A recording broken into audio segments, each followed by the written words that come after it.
Filho e do Espírito Santo. Amém. Cristo ressuscitou. Em verdade ressuscitou. Christos воскресе. Воистину воскрес. Christos anesti. Alitos anes. Queridos irmãos cristãos ortodoxos, hoje chegamos ao 6º domingo de Páscoa. Neste domingo comemoramos o maravilhoso milagre de nosso Senhor e Deus Salvador Jesus Cristo, o milagre da cura do cego de nascença. Antes da ressurreição de Lázaro, o maior milagre que nosso Senhor e Deus Salvador Jesus Cristo havia realizado em toda a sua caminhada como manifestação da encarnação do Verbo de Deus, antes da sua glória como um homem que ressuscitou e venceu a morte, havia sido a cura desse cego de nascença. E porque esse milagre foi tão grandioso, ao ponto de somente o milagre de ressurreição de Lázaro superar, falaremos ao longo do sermão.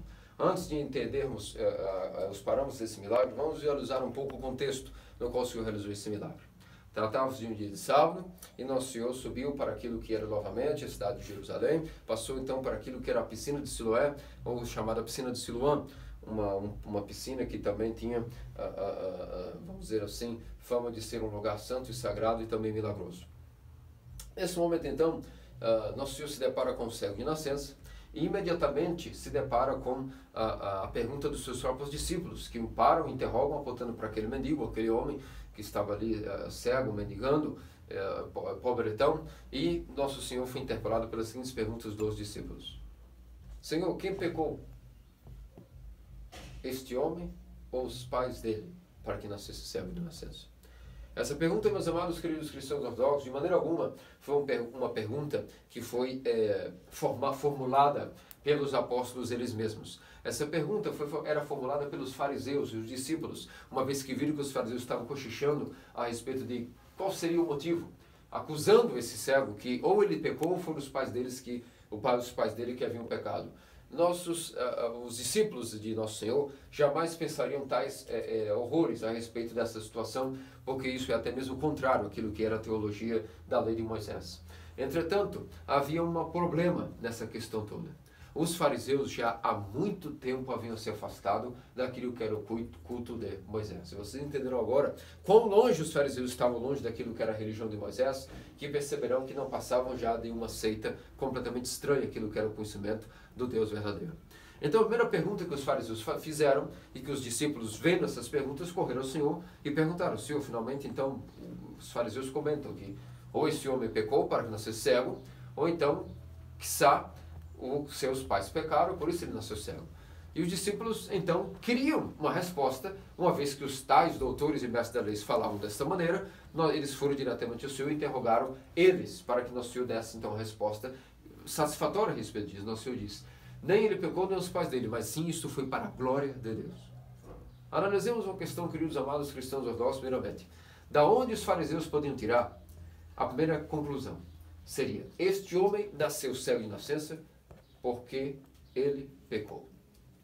Então, aqui parece que há uma ilógica aqui. Uma vez que, como pode uma pessoa pecar antes de nascer, e então quando nasce devido à punição de algum pecado, com uma doença. Pode alguém pecar antes de nascer? Como é que uma pessoa pode ser condenada a nascer cego, se ela não havia ainda nascido para cometer um ato pecaminoso? Como é que essa pessoa pecou e por isso nasceu cega? É uma coisa ilógica. Porém, é a pergunta dos fariseus. E aqui vemos quão longe os fariseus haviam ido diante da lei de Moisés. Os fariseus haviam perguntado isso, porque naquele tempo os fariseus acreditavam, imaginem só, na reencarnação. Os fariseus, essa seita maldita que havia se separado daquilo que era a verdadeira adoração do Deus de Abraão, Isaac e Jacó, acreditavam que uma alma pré-existente, que era capaz de ir pulando de corpos em corpos ao longo das existências, e conforme uma geração pecava, na outra geração era punida por esses pecados. Vejam da onde está escrito tal coisa diante da adoração do Deus de Abraão, Isaac e Jacó.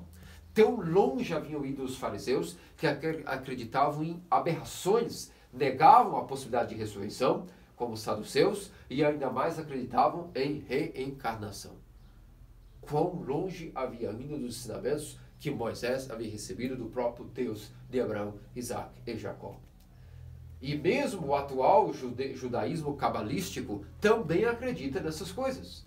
são como espíritas involucrados com o Torá e o Talmud, de tal maneira que creem nessas aberrações de uma alma pré-existente que vaga ao longo das existências e ora é purificada, ora é punida em outras existências. Vejam o que é a verdadeira culto talmúdico, cabalístico, a qual hoje a mesma religião judaica atualmente herdou isso, e vocês veem não é a origem é o farisaísmo. Depois a outra pergunta, que não veio obviamente dos discípulos, mas eles levaram ao Nosso Senhor, uma vez que os fariseus cochichavam, eram dizendo, ou nasceu assim, este homem, porque talvez, então, os pais dele haviam pecado. Novamente vemos quão distorcida estava a compreensão dos fariseus em relação à relação entre Deus e o homem e o pecado. Na lei de Moisés, nunca Nosso Senhor, o doador da lei, deu ao legislador Moisés a um tipo de indução de que ele pune filhos pelo pecado de seus pais. Ao contrário, Nosso Senhor, quando se dirigiu a Moisés, deu a lei, explicou várias vezes a Moisés de maneira muito clara, e até deu exemplos que São Quirilo de Alexandria nos explica muito bem a respeito disso, dessa passagem, onde nos mostra que onde estavam os fariseus com a cabeça? Para dizerem que filhos nascem sendo julgados e punidos pelo pecado de seus pais. Não lembram que na Escritura, até Nosso Senhor se dirigiu a Moisés dizendo, não é porque vós comeis uvas salgadas que encontrarei sal na boca de vossos filhos. A explicação disso se dá de que Deus não iria de maneira alguma punir a geração pecadora, dura de coração, em seus filhos. Ao contrário, se diz ao Senhor que Ele abençoa as gerações futuras. Conforme um justo cumpre os mandamentos, Deus abençoa 1000 de suas gerações para cima. E quando Nosso Senhor até usa de maneira exemplificadora, de que às vezes pune 4 gerações daquele que é o pecador, não quer dizer que Deus realmente vai se vingar daquela geração. Significa que na balança do coração de Deus, para que fique explicado, Deus é muito mais misericordioso do que busca justiça ou mesmo acerto de contas. Por isso que é dito na Escritura, de maneira alegórica, de que Deus para o justo abençoa 1000 gerações e para o pecador amaldiçoa 4.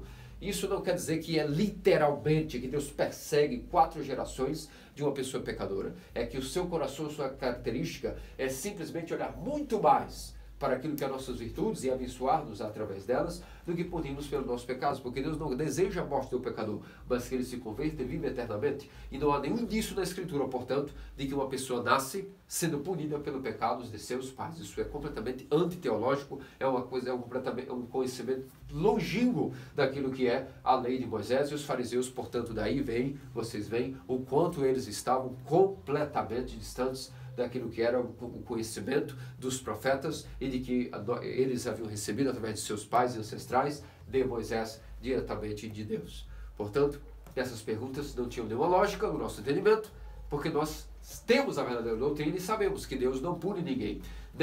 É impossível alguém pecar antes de nascer, porque nós não acreditamos em pré-existência de alma nem em reencarnação, e muito menos cremos em um Deus vingativo ou louco, que sai punindo filhos pelo pecado de seus pais. O máximo que ocorre é que os pecados dos pais podem gerar consequências na vida de seus filhos, mas não que filhos herdam paixões e por isso serão punidos pessoalmente por Deus devido ao pecado de seus pais. Isso é uma tolice, não tem nada a ver com a face do Deus de Abraão, Isaac e de Jacó. E então o que aconteceu foi que nosso Senhor Deus Salvador Jesus Cristo, após responder que qual é o motivo então de que esse cego havia se curado, ele respondeu, para a glória de Deus, para a manifestação da glória de Deus. E o que aconteceu foi que após dizer isso, então nosso Senhor dirigiu-se com esse mendigo até a piscina de Siloé. Essa piscina também era famosa por ter, chamada também piscina de Siloã, era famosa por também ter um poder curativo. Então nosso Senhor se aproxima dali, toma um pouco de lama, de barro, usa um pouco da água da piscina de Siloé, tece aquilo que seria uma massa barrenta, digamos assim, e então a partir disso foi dito que o cego ficou curado. Nosso Senhor ungiu os olhos do cego com aquilo que seria o barro, pediu que ele depois fosse se lavar daquilo que era a piscina de Siloé. E então, meus amados queridos cristãos ortodoxos, chegamos àquilo que, por que aqui Nosso Senhor disse que a cura desse cego seria para a glória de Deus? Porque ao mesmo tempo eu disse que esse milagre, antes da ressurreição de Lázaro, era o maior dos milagres que ele já havia realizado. Isso se dá devido que Nosso Senhor, como nos explica São Basílio Grande, e como lemos hoje nos ofícios das matinas, quando lemos as explicações de São Basílio para este milagre. quando Nosso Senhor toma lama, Ele plasmou 2 bolinhas de lama com sua saliva. E, após ungir os olhos do cego, significa que, segundo as explicações de nossos padres, não quer dizer que Nosso Senhor colocou apenas barro por cima dos olhos do cego. Esse cego era de cego de nascença, porque ele não havia nascido com olhos defeituosos. Ele absolutamente nasceu sem olhos.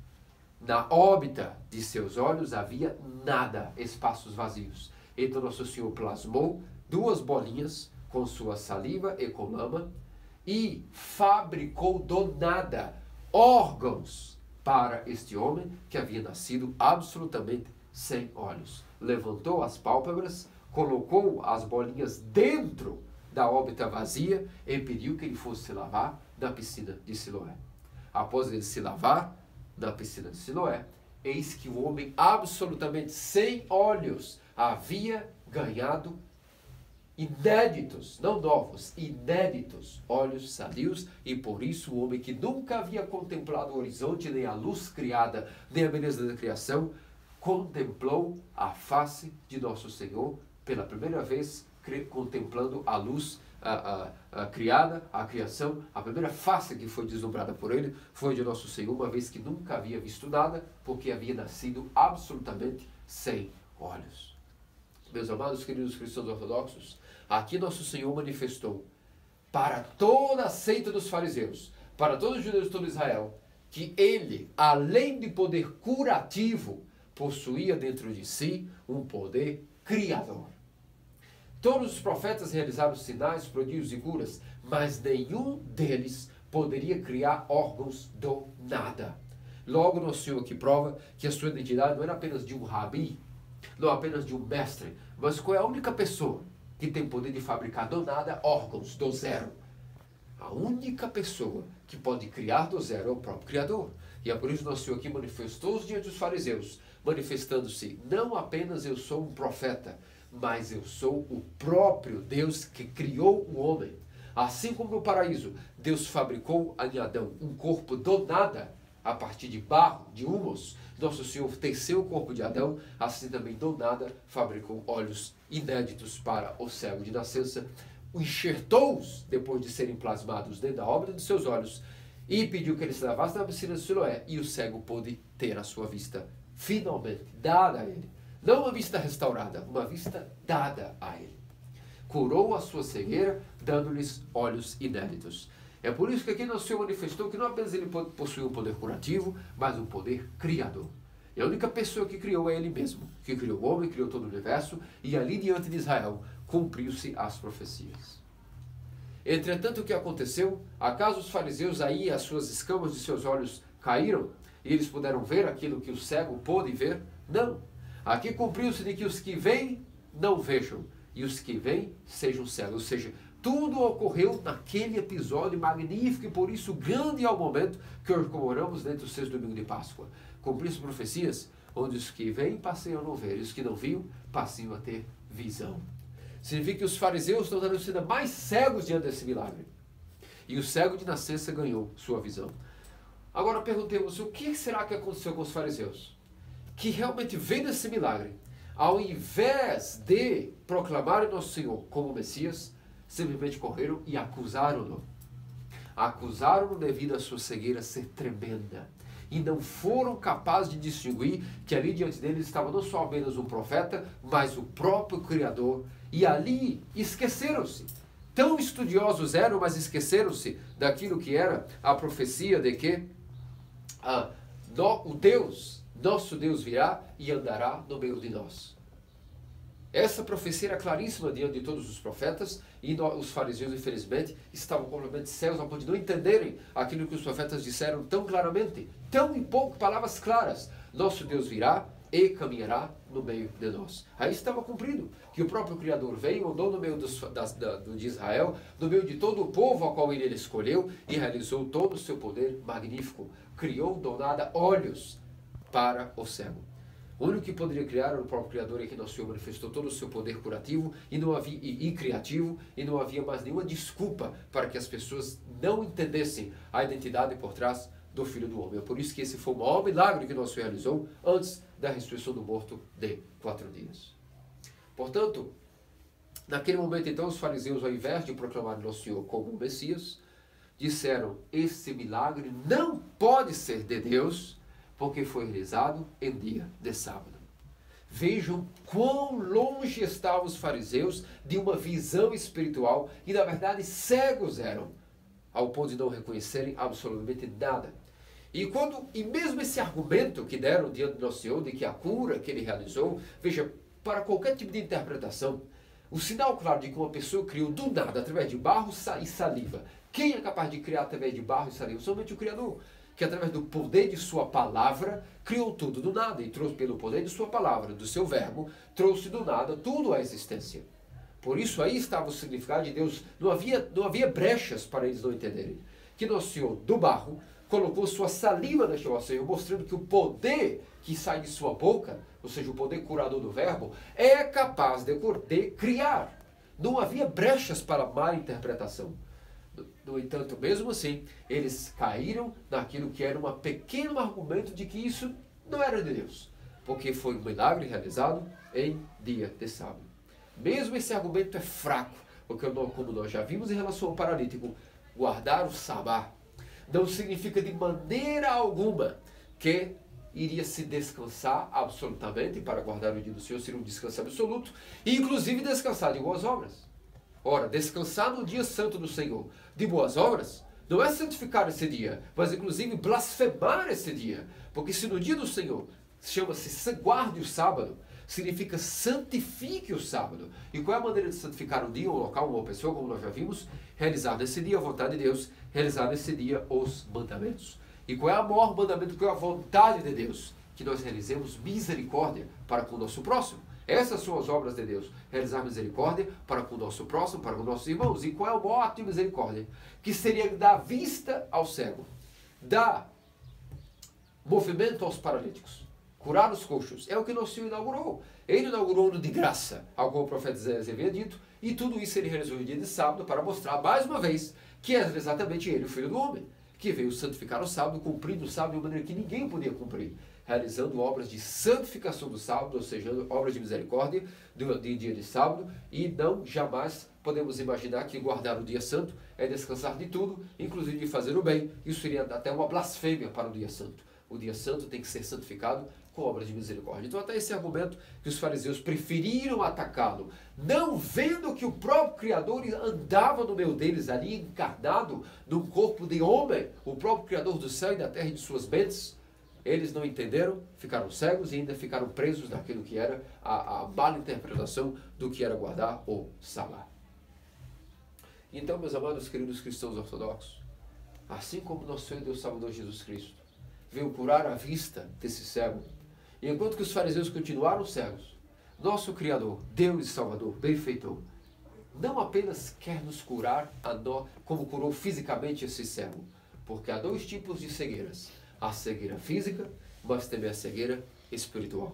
E assim como ele veio em compaixão desse homem que havia nascido sem olhos, ele também vem sendo Deus de misericórdia, amante da humanidade, para toda a humanidade, com o seu poder curador e criador, de dar-nos a todos, não só a cura de nossos olhos físicos, nossas curas físicas sobre as doenças físicas, mas, sobretudo, ele vem querer restaurar-nos nossa visão espiritual.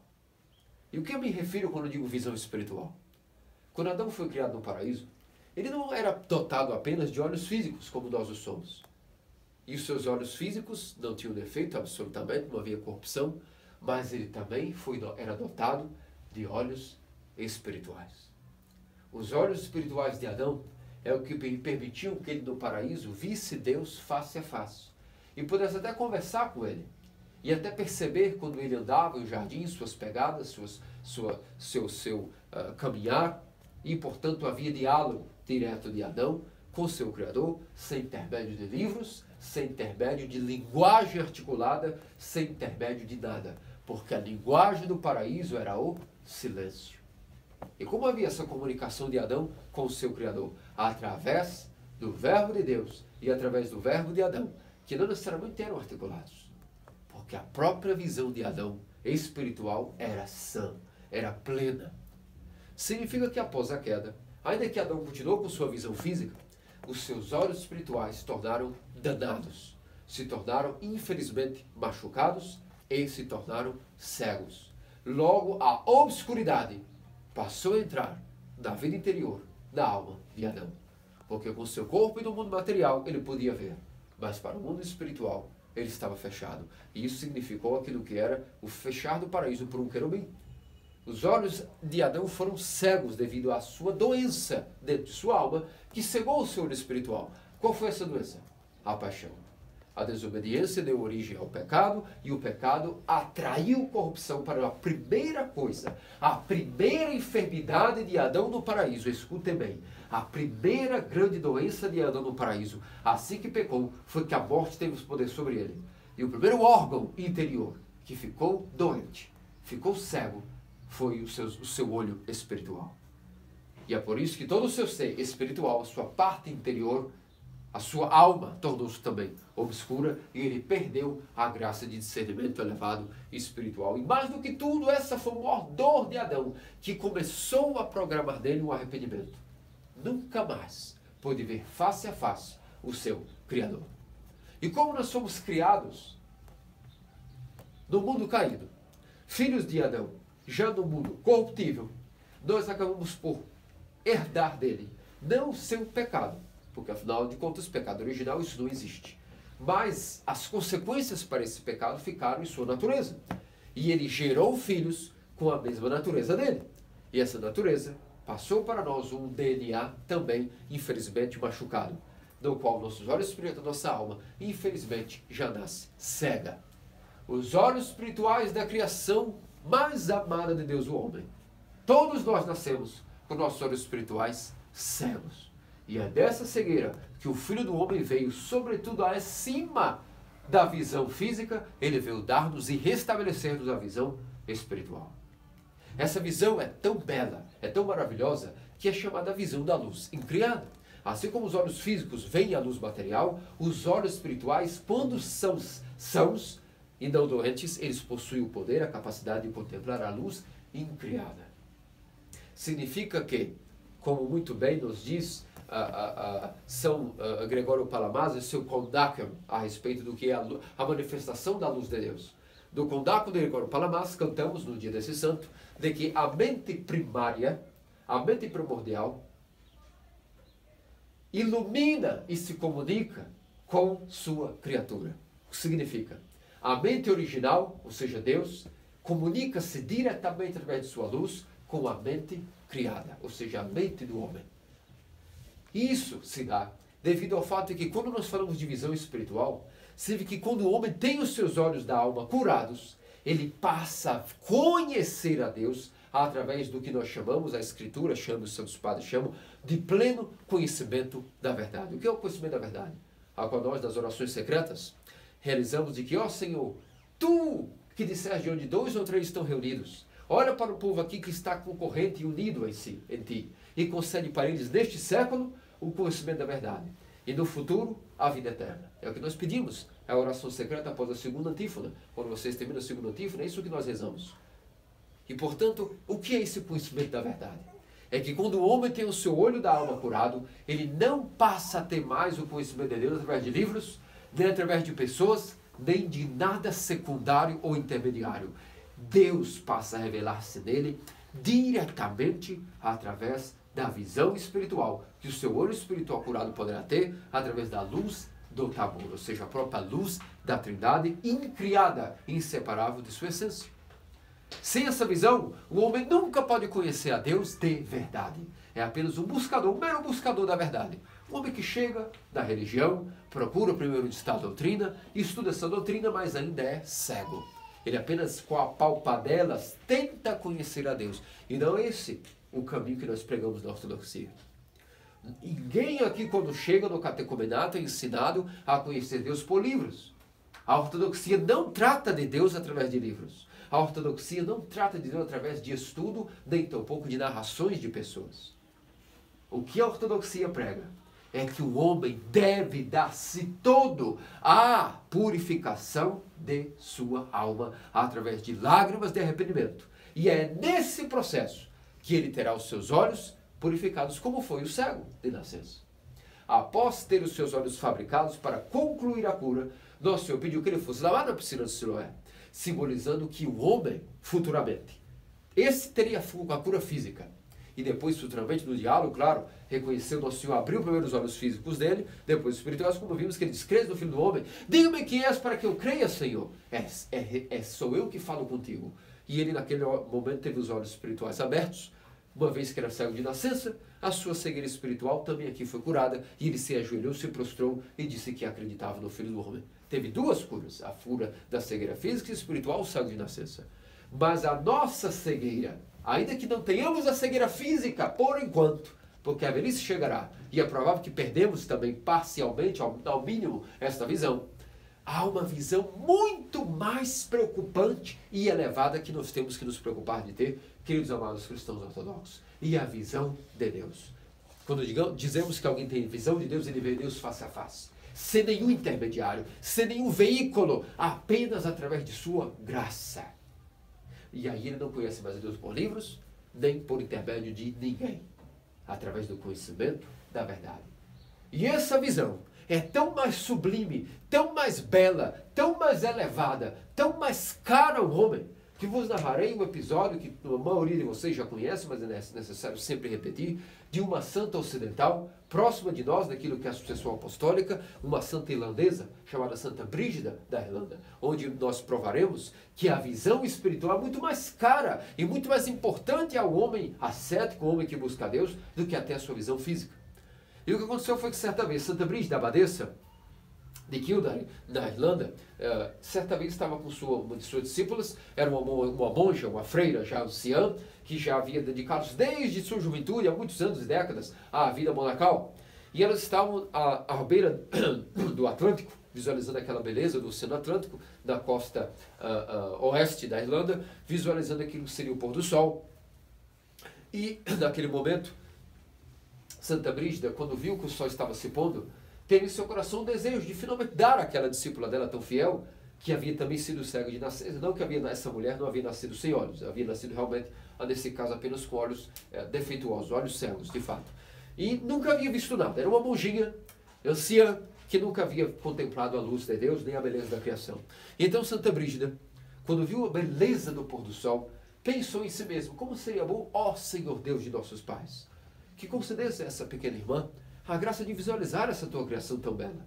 E ela orou em seu coração sinceramente, e de repente, a sua discípula, a anciã, teve os seus olhos curados. Assim que a monja, anciã, visualizou o pôr do sol, ela não disse uma palavra, ela não disse que estava curada. Ela, a única coisa que disse, ao abrir os olhos e ver a beleza da criação, foi a Santa Brígida. Mãe Brígida, eu suponho que a cura a qual obtive agora tenha vindo de ti, que é santa. E Deus ouve orações dos santos. Então eu suponho que a minha visão veio de ti. Assim como oraste ao Criador, que me deste essa visão, pede agora imediatamente que Ele tire novamente a visão de mim. E naquele momento Santa Brígida, a abadesa Brígida, nossa querida Mãe Brígida, ao qual temos o ícone aqui, como vocês veem, veio então assombrosamente e disse, o que aconteceu, irmã? Por que pedes que seja removida novamente a tua visão? O que se passou quando contemplaste a visão do Criador? O seu sol, a penumbra da noite ao ocaso do sol, os pássaros, a criação, as árvores, a floresta, o mar, o Atlântico. E então a velha anciã disse o seguinte, querida Mãe Brígida, não me leve a mal, mas para aquele que já obteve a visão direta de Deus, até mesmo a visão de sua criação, tão bela possa ser, para nós passa a ser uma distração. Por isso, pede a Deus que me tire novamente a visão física para que eu possa continuar contemplando sem distração a beleza de sua face. E então Mãe Brígida orou e novamente a monja ficou cega novamente. E aquilo foi um grande testemunho de que para aqueles que possuem a visão de Deus, procuraram limpar os seus olhos espirituais, a visão deste mundo já nem tem graça. Muito mais cara para nós deve ser a nossa busca sincera por curar os nossos olhos espirituais e não ficar preso a estudos exagerados e temáticos e doutrinários daquilo que é a Deus. É certo estudar a velha doutrina e entrar nela. Depois aqui abandonar-se daquilo que é a purificação do olho de nossa alma. Os santos padres têm um nome para esse olho. Deram o nome de coração, alguns, ou os gregos chamam especificamente esse órgão que vê a Deus de nous, ou noerá. Ou seja, o órgão capaz de contemplar a Deus face a face. Só que ele está machucado, ele está com defeito, ele está danado, ele está a ser limpo, purificado e curado. Só Deus tem o poder, através de sua graça, de curar esse olho. E não só pelo episódio de Santa Brígida nós vemos que a visão espiritual é muito mais cara e deve ser mais cara ao homem que a visão física. Todas as biografias dos santos, se nós visualizarmos como eles foram buscando a sua salvação, a sua deificação, a sua purificação, vemos que eles entenderam que não importa o que fosse necessário, eles iriam lutar pelo cristianismo em suas vidas. E o que é o cristianismo em suas vidas? Em uma só palavra: ver a Deus face a face. Porque aquele que não vê Deus nesta vida, tampouco verá na próxima, diz nossos santos padres. Aquele que nesta vida não se limpou, ao ponto de que seja no último minuto da morte, enquanto a alma está ligada ao corpo, se ali não chegou ao arrependimento final, essa pessoa passará cega para a vida eterna. E será nesta vida na cega, a sua alma, quem curará essa alma da vida eterna? A misericórdia de Deus? Sim, tudo é possível para Deus. Mas se esse movimento de arrependimento, que é o remédio necessário para que haja cura, porque não sou eu o médico que realiza a cura, mas ele tem remédios. Os remédios são os sacramentos, e os sacramentos só podem atuar no homem através da mudança de mente com arrependimento.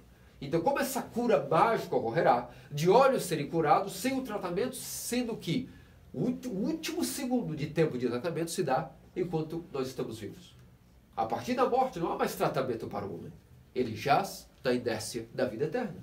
Por isso o cristianismo foi a metodologia que Deus criou para que o homem voltasse a se unir com ele. Como o homem pode se unir com Deus, com o seu Deus? Através da visão dele. O homem se une ao seu Deus quando o vê. E a visão da beleza inefável, como disse as discípulas de Santa Brígida. Quando alguém vê a face inefável do próprio Criador, a sua doçura, tudo o demais é feio diante da beleza do Criador. Até a beleza da criação, diante da beleza do Criador, passa a ser uma distração diante da concentração, a vigilância que alguém tem que requerer para não deixar de fitar os olhos daquela beleza inefável. E essa beleza dessa visão é muito mais bela que todo o mundo material. Os santos nos comprovam isso, nos provam isso por suas vidas. E aqui, meus amados queridos cristãos, nós chegamos então a uma pergunta. Tudo isso é muito lindo, a vida dos santos é maravilhosa, mas cada um de nós nos pergunta: sim, padre, mas tudo isso é muito elevado. Olhando para mim mesmo, olhando para nós todos, é o que nós concluímos. Quão distantes, absurdamente distantes dessa visão nós estamos. Eu, o primeiro de todos vocês. Quão distante nós estamos, especialmente as pessoas de nossa geração, de nosso século. Quão distantes estão da visão de Deus e do que é o verdadeiro cristianismo. Como é que nós poderíamos, então, sobreviver nessa geração? O que nós poderíamos fazer? E nossos santos padres, especialmente Santo Isaac o Sírio, como sempre, tem uma resposta para nós especial do que é que nós podemos fazer. De fato, tudo isso é muito elevado. De fato, tudo isso está, parece que acima de nossas forças. Mas não. Todos os santos que obtiveram a visão de Deus possuíam as mesmas paixões.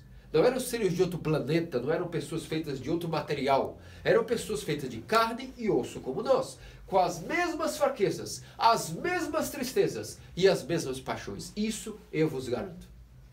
Só que eles não desistiram daquilo que Santo Isaac o Sírio nos diz. E o que é?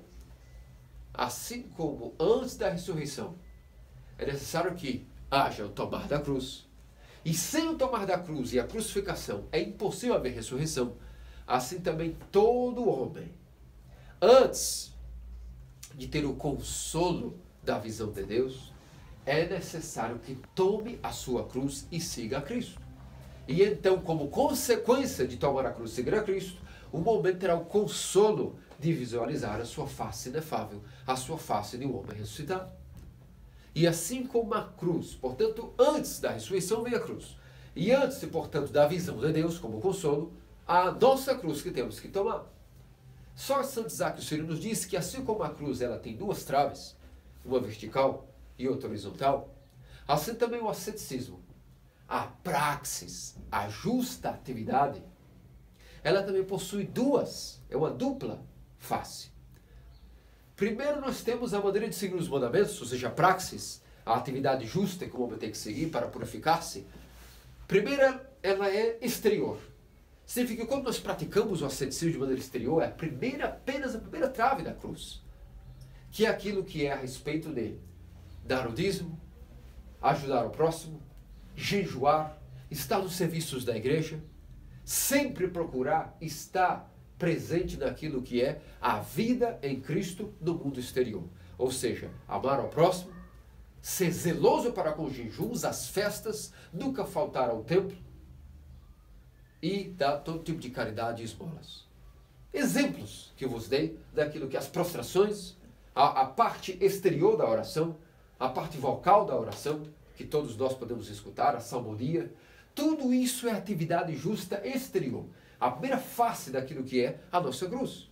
Mas existe também a outra face do asceticismo, a outra trave dessa cruz, que é aquilo que é o cumprir os mandamentos de maneira interior. E aqui eu me referi uma palavra ao que se diz respeito à vigilância de nossos pensamentos. Primeiro, exteriormente, jejuando, afastando-se de todo tipo de pecado, seguindo os mandamentos de maneira exterior, amando o próximo, estando no templo, jejuando, prostrando-se, mas interiormente também há uma prática dos mandamentos, que é vigiar nas portas de nosso coração como uma sentinela todo e qualquer pensamento impuro e desejo e inclinação que bata na porta do nosso coração, expulsando os que entraram para fora e não deixando os que estão fora que entrem. Quem cumpre os mandamentos somente de maneira exterior e esquece dessa atividade interior, absolutamente nunca estará cumprindo os mandamentos. Porque o cumprir os mandamentos se dá de maneira dupla, exterior e interior, de maneira visível e maneira invisível. E todo aquele que se dá essa prática com o tempo, do tempo de Deus, sem desistir, da perseverança de estar cumprindo os mandamentos de maneira exterior, jejuando e sendo zeloso para com a guarda do jejum de maneira estrita, guardando a abstinência, salmodiando, estando nos ofícios, estando no templo, dando o dízimo, dando esmolas e fazendo todo tipo de caridade, este está seguindo a primeira parte exterior. E junto com isso, guardando os seus pensamentos numa batalha implacável. E guardar a parte interior dos mandamentos é muito mais difícil que a primeira quando nós estamos no meio desse combate. Guardar os pensamentos e ser um sentinela, cumprir os mandamentos de maneira interior, é muito mais difícil até do que a primeira parte, que é a maneira exterior. Mas aquele que guarda as duas partes, que cumpre os mandamentos de maneira dupla, com o tempo, se não desiste, no tempo de Deus, sendo purificado por Deus, tudo aquilo que ele perceberá que é imperfeito, tanto na maneira exterior, quanto na maneira interior de guardar os mandamentos. Todos nós vamos percebendo que há falhas, há brechas. Nós não conseguimos fazer tudo de maneira perfeita. Mas se perseveramos, o Deus de nossos pais, nosso verbo de Deus, vem e Ele mesmo cumpre o que estava faltando naquele que não desiste. Ao longo dos anos, Ele vai, Ele mesmo cumprindo dentro de nós. Se não desistimos, pelo simples fato de não desistir, Ele vem dentro de nós, através de sua igreja, de seus sacramentos, e vai cumprindo dentro de nós o que nós não cumprimos. E é aí que os pequenos consolos começam a vir e o homem gradativamente, de degrau em degrau, de graça em graça, de gota em gota, passa gradativamente a ter os seus olhos espirituais levemente abertos. Levemente, ainda que a visão seja opaca e doída, cansada, a face inefável do verbo de Deus passa a se revelar diretamente ao homem no coração. Ele sente a sua presença e de sentir a sua presença passa a vê-lo, assim como os santos também o viram. E é por isso que o homem tem condições de, ao longo de sua luta, não enlouquecer, não desistir. Da perseverança, Deus vem. Claro, o fruto, a colheita de cumprir os mandamentos de maneira perfeita exterior. Interiormente, esse fruto perfeito é parte de Cristo. A colheita desse fruto é um assunto de Cristo. Agora, o semear, o perseverar, o ajudar e o lutar e o aguentar é a nossa parte. Assim como o agricultor semeia, mas ele não é o responsável pela germinação, ele não é o responsável por aquilo crescer, ele apenas irriga e aduba, mas toda a genética da planta está dentro daquela semente. Não é ele o responsável de se preocupar como aquilo verá um broto, Como o broto virará uma rama, como a rama endurecerá, criar cascas, virará um tronco, como o tronco vai produzir Não, ele apenas tem que ficar como observador nato da criação e dar a devida água, a devida poda e a devida adubo no momento correto. Mas quem é que faz a criação dar seus frutos? É o próprio Deus. Assim também na alma, nós temos que entender que a perseverança nos mandamentos exterior e interiormente de maneira dupla cabe a nós. Quanto a cumprir de maneira perfeita no momento de Deus, no tempo de Deus, é um assunto de Deus.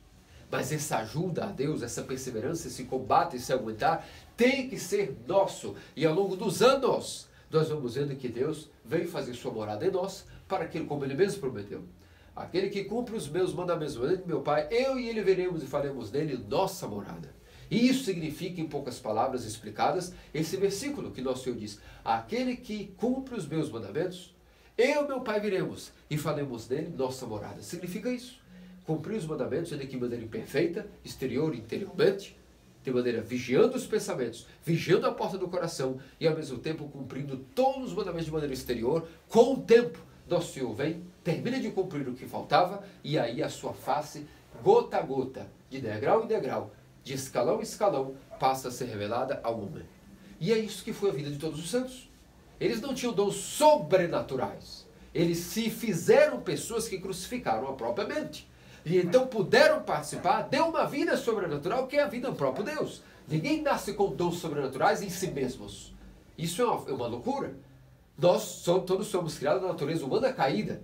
Agora, a graça de Deus sobrenatural atua naquele que persevera junto com Deus, uma sinergia e uma ajuda voluntária de carregar a cruz de maneira dupla, como eu vos disse. É por isso que nós sempre dizemos, ao exemplo de nossos santos padres, que tudo isso se dá de que mesmo que um cristão, ao tentar cumprir estas coisas que vos disse aqui, no final do dia, após o ocaso vespertino, na noite como nós experimentamos dia a dia, às vezes à noite nós estamos sangrando quase mortos de termos segurado a cruz e aguentado o máximo que podíamos. E naquele dia já não sobrou nada. Não importa. Basta que cumpramos o nosso favor a Deus nesse dia. Na outra manhã, nós começaremos de novo a nossa luta. E isso é do cristão todos os dias. Quando na própria comunidade nós chegamos a ter pessoas que frequentaram o próprio noviciado, tanto um homem quanto uma mulher já passaram pelo noviciado na nossa comunidade, infelizmente, ou eles falharam ou eu mesmo falhei. E a seguinte questão: nessa paternidade, nessa luta entre o noviço e o pai espiritual, algum de nós não soube interpretar corretamente como passar um para o outro aquilo que é o resumo da batalha da vida espiritual para um cristão, mas especialmente para o noviço ou especialmente para aquele que carrega a cruz. Não importa se no final do dia nós estamos completamente esgotados de termos tentado carregar a cruz de maneira dupla. Às vezes nós estamos já morrendo em óbito de tanto que a nossa força mental, física e espiritual foi extinguida. Mas não importa. Se nós terminamos aquele dia à beira da morte espiritual, nosso Deus no outro dia nos levantará novamente e tudo recomeça. E com o tempo, os nossos olhos espirituais nessa labuta são limpos e passa um homem como qualquer um de nós, um homem ou mulher comuns, passam a gradativamente ter a visão espiritual restaurada. Essa é a vida de todos nós, queridos amados cristãos ortodoxos. Agora nós temos que pedir a Deus que encontre meios de, ainda que na nossa vida sejamos tão duros de coração, tão desgraçados e miseráveis, que Ele encontre meios de dar-nos oportunidade de participar de tudo isso que vos falei antes da nossa morte. Porque se na nossa morte morrermos cegos, nós passaremos toda a eternidade também cegos. Por isso, meus amados cristãos, nós perseveremos naquilo que é a súplica e a devoção muito maior àquilo que é a nossa visão espiritual do que a nossa visão física. Amemos mais as coisas do alto que as coisas terrestres. Busquemos mais o eterno que o efêmero. Busquemos mais aquilo que não acaba e não perece. Como diz nosso Senhor, onde está o teu coração, aí está o teu tesouro. Coloquemos, portanto, o nosso coração, o nosso tesouro, nas coisas que não perecem, onde o ladrão não rouba, onde a traça não corrói, onde a ferrugem não ataca e não oxida, para que nosso Senhor e Deus Salvador Jesus Cristo, vendo a intenção sincera de nosso coração, possa fazer com que no momento devido nós também possamos ter, pela cura de seu verbo e de sua palavra, os nossos olhos espirituais também purificados. É isso que nós temos que perseverar até o fim. E por último, quero nos narrar que não só nosso Senhor fez um milagre desse. Por fim, sabe quem mais na história da igreja realizou um milagre semelhante a ele? Havia na região de Cassiopeia, uma região da Grécia, certo menino e mulher, que infelizmente a mãe era uma viúva e era sustentada pelo seu filhinho. E esse filhinho era um menino que fazia comércio com transporte de farinha naquela época. E o que aconteceu é que essa região estava na época tomada pelo aquilo que era o jugo árabe e muçulmano, e o que aconteceu foi que o menino, naquilo que era o seu trabalho diário de carregar e transportar farinha, certa vez foi acusado de má fé, de que havia roubado a farinha da cidade e havia desfalcado um pouco da quantidade de farinha do certo armazém, e ele foi acusado como alguém que fosse um ladrão. E você sabe qual é a pena que os muçulmanos dão para aquele que é um ladrão. Ele tem duas opções, ele pode escolher na hora do julgamento. Ou ele tem a sua mão cortada, ou os seus olhos arrancados.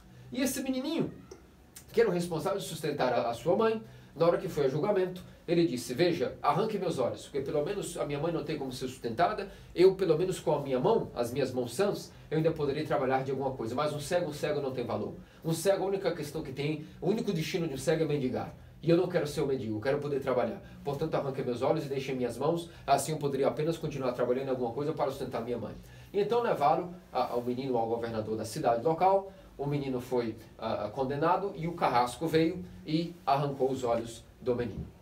E o que aconteceu foi que uma depressão terrível foi abatida por ele e pela mãe que não tinha um sustento. Em uma certa vigília da noite, como nós celebramos as vigílias, havia um ícone da Mãe de Deus em certo ambão estratégico da capela. E certa hora à noite o menino rezava com a velhinha, pedindo muito à Mãe de Deus que não desamparasse. Afinal de contas, ele era o sustento da mãe e queria uma solução, uma vez que era inocente e não era ladrão.